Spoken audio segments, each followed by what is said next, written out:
Hey, yo, shout out to my brother Nene King, man. Thank you for the intro.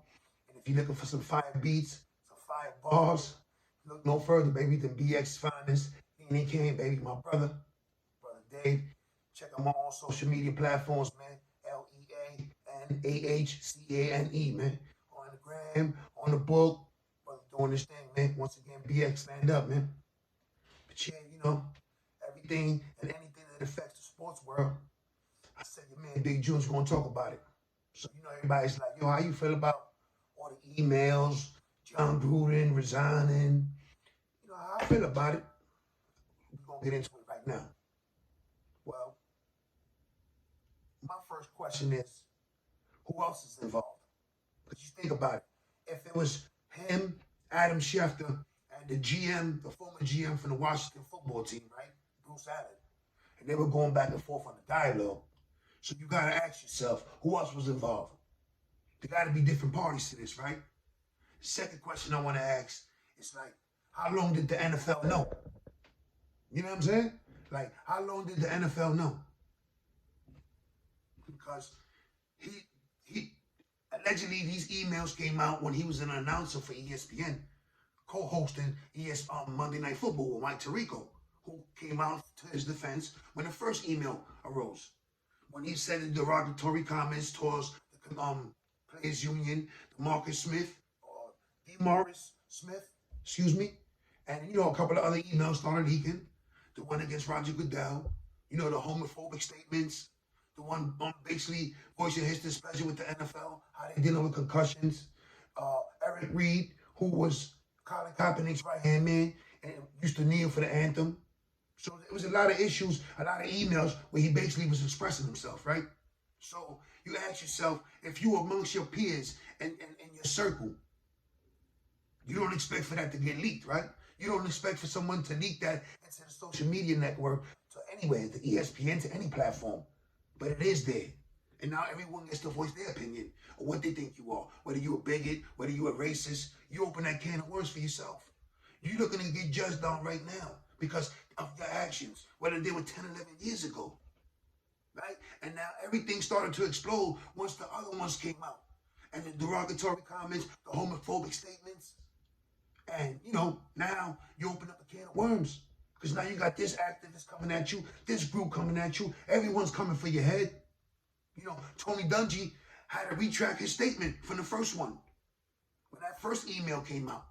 But yet, it is what it is. And social media today is unforgiving.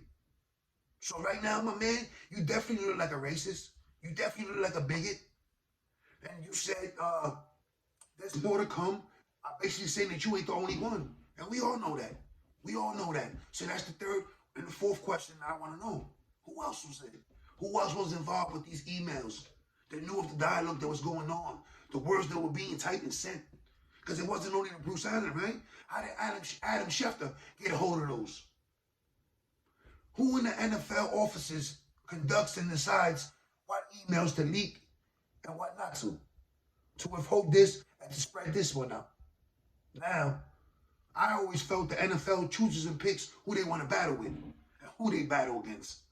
From players to coaches to GMs, it's all the same shit. You just pick and choose who the NFL wants to deal with. Did they make an example out of John Gruden, or did he do it to himself? If you ask your boy Big June, a lot of it was self-inflicted. But are they using John Gruden as a pawn in this scandal? And by him resigning, is that closing the door to these scandals? Is that the last email that's going to get leaked, that's going to get read? Those are all questions that we all want to know. We all want to know. It's a lot of bullshit when it comes to the NFL. Now, look at some of the shit that I mentioned on the emails that was getting exchanged by these guys. Eric Reed. A lot of people felt he disrespected the flag. And a lot of people felt like he was standing for something. So obviously, it don't take a rocket scientist to figure out what side I was on. I was standing, holding it with Eric Reed and Colin Kaepernick and them, right? What I didn't mention in one of the emails that we'll get into, I want to keep going, was, okay, the D. Smith comment. Mike Tirico, Tony Dungy, a couple of other players. stepped up, said, no, John Gruden isn't a racist. Sometimes he come across raw, bold, arrogant, ignorant, but he's not a racist. Okay? There's a lot of situations and circumstances where people get portrayed to be something they're not. And, stereotype is part of the world, and this is the world that we live in, even in the sports world, right? Okay, cool. To Eric Reed, again, you're entitled to feel how you feel. A lot of people felt he disrespected the flag.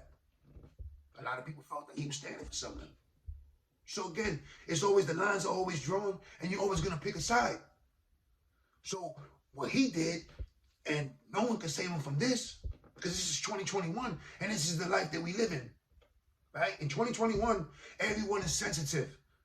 You cannot say something without offending someone. This is the world that we live in these days. It is what it is. By him doing that, now he has those communities, those activists, those groups coming at his head. And rightfully so, because those are self-inflicted wounds that you could have controlled yourself. Now, I do understand that being the fact you're in your own little circle and you felt comfortable enough sending it, you should have maybe rethought and backtracked before you even sent the shit in the first place. Because, iPhones have iCloud, hard drive, hard disk drives, all that bullshit stays memories, data, however you pronounce it, right? So eventually those were going to resurface, and it did. And some will argue that, you know what? The reason he wasn't fired in the first one, because then, again, he was not part of the NFL circle at that time. He was employed by the ESPN, co-hosting Monday Night Football with Mike Tirico. Okay, so it gets a little deeper now because he mentioned, Michael Sam. Michael Sam openly came out as a gay player, get drafted by the then St. Louis Rams. He said that he felt that the Rams were pressured by the NFL to draft Michael Sam. Now, this has nothing to do with your sexual orientation and your preferences. This has to do with performance on the field. This is how I would like to look at it, right? So if he wasn't a first-round talent or a second round, somehow he did find his way to get drafted. And, whatever happened with his career, I don't know what's going on, but shout out to him for him doing his thing and, being courageous. At the same time, what's called pressure? Like, did you feel the pressure as what? And a lot of people knew that relationship, that was not going to work between the Rams and Michael Sam. Not because of what he was. And maybe some people said because of Jeff Fisher. See, now that's another thing. Let me rephrase myself and backtrack a little bit. Excuse me. Why they say it would not work on the field?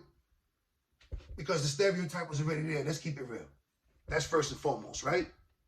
Second of all, Jeff Fisher is an old school head coach with old school tendencies. So, when you can't adapt to today's society and how things are going, the evolution of the game, these young players that keep going younger and younger, and you can't adapt to the situation because you're so stuck on, like Fred Flintstone under a rock, of course it's not going to work, right? But does that mean that Jeff Fisher's racist? No. Does that mean Jeff Fisher is a homophobic? No. Did that mean that Jeff Fisher really had a personal vendetta against Michael Sam? No. And if he did, who would know? Would he be man enough to pop up and say, yeah, you know what? It is what it is. I'm ready to face the music. Throw me in the fire. The same way John Gruden didn't think they would resurface, right? And now his whole legacy is tarnished. Everything he's done in the NFL is gone. Poop. Within a blink of an eye. Legacy out the window. Tarnished. Disgusted. Embarrassing. Right? He felt, let me resign. Save Las Vegas some face. Save Mark Davis some face. Now, some would say that people use, the NFL used John Gruden as a pawn. And was hoping that, the game would be stalled after him resigning. But like John Gruden said himself, it's just begun. And eventually, I guess, if someone's going to spill the beans, maybe it might be him. Maybe it might be the one who's been doing it. Now, here's the thing. When do they pick and choose what to leak and who to leak it on? Because, from the bounty gate to the spy gate to the deflate gate, different situations and different outcomes. And some would say that some organizations favor more. Yeah, you know, I'm talking about the Patriots and certain other organizations. Yes, I'm talking about them. How about Robert Kraft, the owner of the New England Patriots? Got caught up in a prostitution scandal. Got caught up in a ring, right? When's the last time you heard about that? That case got resolved? Okay, cool. What happened to it? There was no punishment handed down? I mean, you're the owner of a football organization, a franchise in the NFL. Supposed to lead by a higher standard, yet they don't hold you to it. What did you get? They hurt your pockets? They'll never hurt your pockets because money keeps coming in for you guys, right? You know that. So now, if everyone knew that John Gruden was a racist, was a bigot, was a hypocrite, was all this, all the above, why did they let him back in the NFL? Why did they let him in back in the circle if they knew what he was? Don't the owners conduct meetings where they get to vote and talk about situations? Don't the GMs have meetings as well? I mean, we could go on and on. Again, this is just the NFL picking and choosing how to go about their battles. Now, you could talk about from Ray Rice to Plaxico Burress, right? One goes to prison, but is welcome with open arms in the NFL. One, obviously, we all saw what Ray Rice did with his wife. Got help, did what he did. Yes, they both won Super Bowls, but Ray Rice also won a Super Bowl with the Ravens. But why wasn't Ray Rice welcome back into the NFL? He wasn't the only one on video that ever got captured doing something. Right? What about Kareem Hunt? He's back in the game. What about Alden Smith? He's back in the game. Look, even my man, Mr. I Love to Get High, because I can do too, Josh Gordon is back in the game. You feel me? Like some dudes, I guess, got that get out of jail free card in the NFL, right? Because if it ain't good for him, then why is it good for him? It's not like Ray Rice didn't try to get back into the league. Same applies for Colin Kaepernick. But this I would love to clarify as far as him. Yes, he was a decent quarterback. Was he a top-notch stud like Aaron Rodgers or Brady and these guys? Drew Brees and all that? No, he wasn't. But in the right system, which he was in, he showed and displayed some skills and led his team to the Super Bowl. But a lot of quarterbacks haven't done. And yes, he didn't win it. He lost to who? The Baltimore Ravens, who the running back was who? Ray Rice. So I never agreed with him opting out of his contract and taking a chance of getting a new one, a new payday, especially knowing what he was already doing, how everything assimilated so fast in that situation. Because once he started kneeling and it was noticed, in the NFL, they know how to rock with that, right? So if you was on Kaepernick's side, you was the bad guy. You know, if you're on the NFL side, you just stupid. Again, like I say all the time, the lines are always going to be drawn. And in sports, it's always good, bad, and ugly. And this situation right now has the real makings of getting real ugly.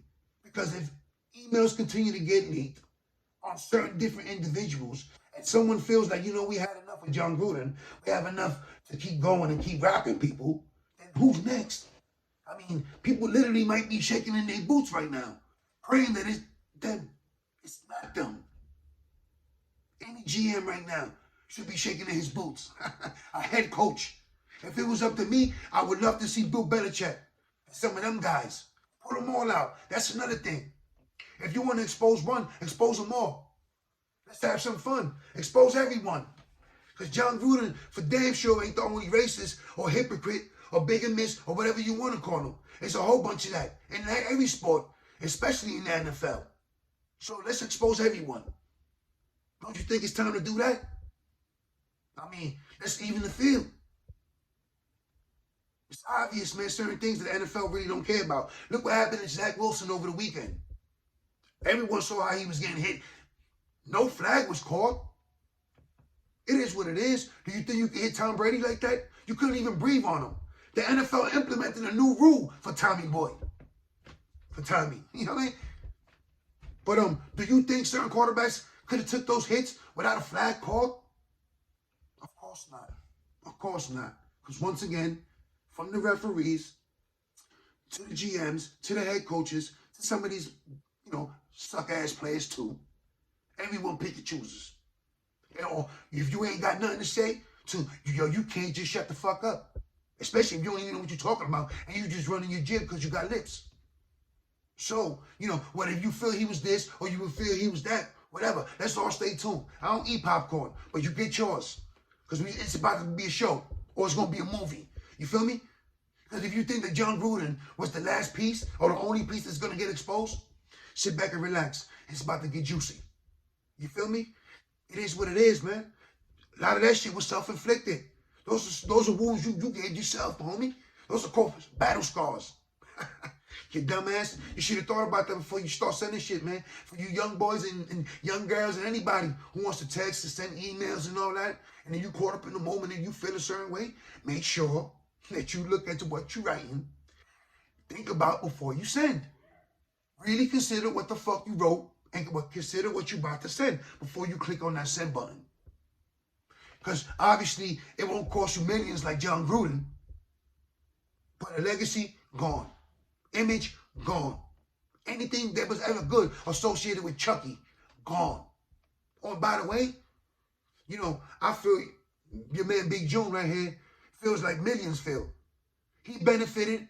That was the grand recipient of Tony Dungy's Tampa Bay defense and Tampa Bay team overall. They won that Super Bowl. Just like Keyshawn said it.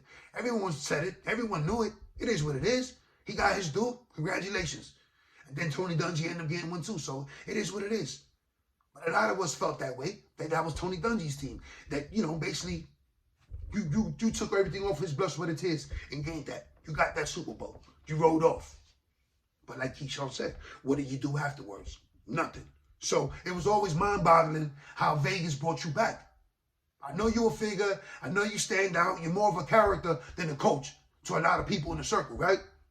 So a 10-year deal. It's crazy. Now, ask this. How crazy was it if Mark Davis knew about those emails, knew what the contact in those emails, and still signed them? Like it wouldn't blow up in his face the way it is right now. See, I understood that, a new stadium, new location, you need to generate buzz. Who better than Chucky himself, right? I get it. It's all a business standpoint. I understand. That's why I keep saying the NFL chooses and pick their battles. They pick and choose who they want to battle. A lot of this shit that I pointed out to you, I don't agree with it. I don't condone it. It looks real damaging. It is what it is. Am I here to judge the man? No, I'm just saying what it is, what you felt to say, or maybe you too afraid to say. But I'm going to say it. Your man Big Juice Smokers Lounge podcast, starting off this YouTube channel with a bang. It is what it is, man. Check out the Kyrie versus the mandate vaccine in New York. Just dropped that a couple of days ago. If you're into the audio, check out the Dynamic Duo I just dropped on Anchor, on Google, on Apple, on Podbean, on Spotify, and a couple other major platforms. And again, thank you for all the love and support. And, I'm going to continue to hammer these shows, continue to bring it to you how I feel. And it is what it is. And I got some other shows on the horizon, a lot of good, juicy topics. And, it is what it is, man. I love talking about sports, every aspect of it, the good, the bad, and the ugly. Everything and anything that's associated with the sports world, right? So if you like watching ESPN and all the other bullshit and listening to clowns like Stephen A. Smith, that's cool. You know what I'm saying? Everyone once upon a time listened to a clown. You feel me? But a lot of times they don't want to talk about or really want to get in too deep. They don't want to look stupid. Because at the end of the day, someone does cut them a check. You're right. And that's what it's all about, right? But back to the NFL, since it's all about the money, and they keep picking and choosing who they want to, disassociate themselves with, that, it's only right that some of these other guys need to get mentioned as well, right? Just think about that, though, man. Because Sean Payton got suspended for a whole year. Whether he knew or unwillingly knew what was going on as far as the bounty game. Right? So, Bill Belichick never got suspended for a whole year. And he's had numerous scandals. Well, let me hurt their pockets. Let me take a 5th round pick from them. Oh, by the way, they just won the Super Bowl. So they just quadruple their funds, and that 5th round pick is meaningless. Yeah, I know. You're hurting them. You're hurting them. Yeah, I know. It is what it is, man. We all know what it is. And, some people never applauded Roger Goodell from the get. And the way he conducted the business when it came to Khaled and other situations. And, some people, listen, everyone's entitled to their opinion. It is what it is. This is why we're here. I always say, from sports discussions to sports debates, and so on and so on. Now I just gathered and got a new moniker. Don't punish the podcaster. Say I don't shoot the messenger. Don't even attempt that. But don't punish the podcaster. Because all I'm doing is expressing myself. And they ain't what a lot of people feel. And, it just what happens that I like doing a sports show. And it's called the Smokers Lounge Podcast. And this is what I'm doing. So I got the Miracle Child coming up. I got the Home Run Derby coming up. I got the NBA 75 Great Snub List coming up. I got celebrity boxing. Is it growing into sport? I got that coming up. I got some juicy topics coming up. I'm hitting it hard, and I'm going to continue to go hard. And I'm always going to thank you for the love and support and the patience. When I worked out through the kinks, but we back, and we better than ever. Smoking it, we doing it. Light it up. Get your cup. Let's all get fucked up. Nah, man, listen. Safe driving and all that, man. But it's your boy Big June. One love. Thank you. Going hard. Please share it. Follow. Subscribe.